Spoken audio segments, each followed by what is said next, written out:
Delta பிறந்த ஊர்னா இது புகுந்த இடம்ன்ற மாதிரி கிட்டத்தட்ட உங்களுக்கு இது அரசியல்ல நான் வந்து அரசியல் ரீதியா நான் பிறந்த ஊர் மாதிரி. ஓகே. ஏன்னா முதல்ல நான் இங்க அம்மா கூட அரசியல்ல பிறந்த ஊர் இருந்தேன் அப்படிதான் நான் எடுத்துக்குவேன். சரி சரி.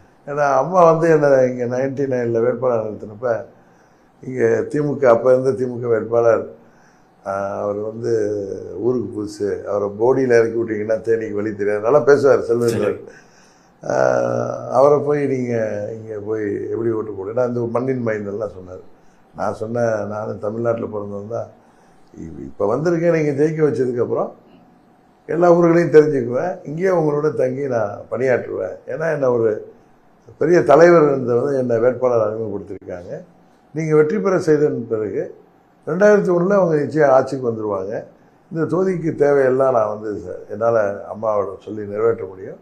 இன்னொன்று இங்கேயே மாதத்தில் ஒரு 15 நாள் நான் வந்து தங்குவேன் உறுதியான்னு சொன்னேன். அதே மாதிரி நான் செயல்பட்டதுனால இந்த மக்கள் வந்து என்னோட ஜாதி மதங்களுக்கெல்லாம் அப்பாற்பட்டு என்னோட நெருங்கி பழகியிருக்காங்க.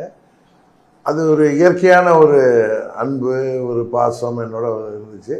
அந்த தொடர்ச்சி இப்போ இருக்கு. தொடர்ச்சி அப்படியே இருக்கு.